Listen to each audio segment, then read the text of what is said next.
Hello દોસ્તો, સ્વાગત છે તમારું અમારી ગુજરાતી સ્ટોરી ચેનલમાં. ચોટીલામાં બનેલી અજીબ ઘટના. ઘણા વર્ષો પહેલાંની આ વાત છે. કરણ નામનો એક યુવાન વૈજ્ઞાનિક હતો. તે ખૂબ જ ભણેલો ગણેલો હતો, પણ ભગવાન કે ચમત્કારોમાં જરાય માનતો નહોતો.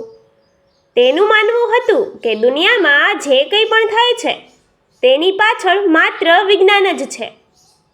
એક દિવસ કરણ તેના મિત્રો સાથે ચોટીલા હાઈવે પરથી પસાર થઈ રહ્યો હતો. સાંજનો સમય હતો. ડુંગર પર માતાજીની આરતીનો ઘંટ વાગી રહ્યો હતો. તેના મિત્રોએ ગાડી ઊભી રાખી અને ચોટીલા ડુંગર તરફ હાથ જોડીને પ્રણામ કર્યા. કરણે હસીને કહ્યું, "તમે લોકો પણ ક્યાં આ અંધશ્રદ્ધામાં માનો છો? ડુંગર પર રાત્રે કોઈ રોકાતું નથી. સિંહ આવે છે. આ બધી તો માત્ર વાર્તાઓ છે." તેના મિત્રોએ તેને સમજાવ્યો, "કરણ, આ આસ્થાનો વિષય છે, તર્કનો નહીં." પણ કરણ ન માન્યો. તેણે જીદ પકડી, "હું આજે રાત્રે આ ડુંગર પર છુપાઈને રોકાઈશ અને સાબિત કરીશ કે રાત્રે ત્યાં કંઈ જ નથી થતું." મિત્રોએ તેને ખૂબ વાર્યો, પણ કરણ માન્યો નહીં.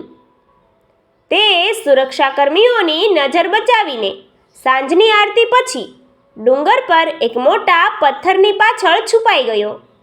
સૂરજ આથમી ગયો. ધીમે ધીમે ડુંગર પર સન્નાટો છવાઈ ગયો. આખું મંદિર ખાલી થઈ ગયું હતું અને નીચે જવાનો મુખ્ય દરવાજો બંધ થઈ ગયો. રાત્રે બરાબર 12 વાગ્યા. કરણ પોતાની જગ્યાએ બેસીને ઘડિયાળ જોઈ રહ્યો હતો. તેને લાગ્યું કે તેનો તર્ક સાચો પડ્યો છે. પણ અચાનક વાતાવરણ બદલવા લાગ્યું. આખા ડુંગર પર કપૂર અને ગુગળની દિવ્ય સુગંધ ફેલાઈ ગઈ. ત્યાં જ કરણે જોયું કે ગર્ભગૃહના બંધ દરવાજામાંથી એક અદ્ભુત પ્રકાશ બહાર આવી રહ્યો હતો. એ પ્રકાશ એટલો તેજસ્વી હતો કે કરણની આંખો અંજાઈ ગઈ.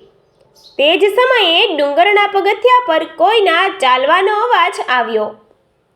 કરણે ધ્રુજતા હૈયે જોયું તો સાચે જ એક વિશાળ જાજરમાન સિંહ ધીમા પગલે મંદિર તરફ આવી રહ્યો હતો. સિંહના ગળામાં કોઈ અદૃશ્ય ઘંટડીનો મધુર અવાજ આવતો હતો.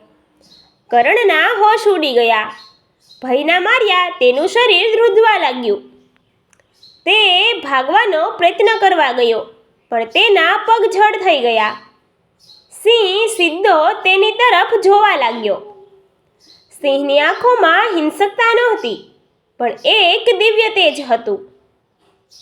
ત્યારે જ ગર્ભગૃહમાંથી એક ગંભીર અને માયાળુ અવાજ ગુંજ્યો, "બેટા કરણ, તારું વિજ્ઞાન જ્યાં પૂરું થાય છે ત્યાંથી મારી સૃષ્ટિની શરૂઆત થાય છે.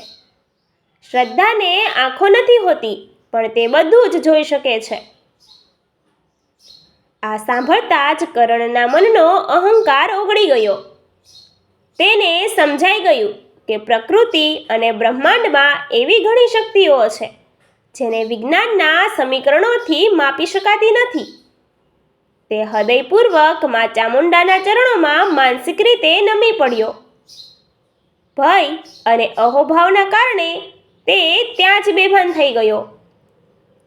બીજા દિવસે સવારે જ્યારે પૂજારીએ મંદિરના કબાટ ખોલ્યા ત્યારે કરણ મંદિરના ઓટલા પર સૂતો હતો. તેના મિત્રો પણ ચિંતાતુર થઈને તળેટીમાં ઊભા હતા. કરણ જ્યારે નીચે આવ્યો ત્યારે તે સાવ બદલાઈ ગયો હતો. તેની આંખોમાં હવે અહંકાર નહોતો, પણ અખૂટ શ્રદ્ધા હતી.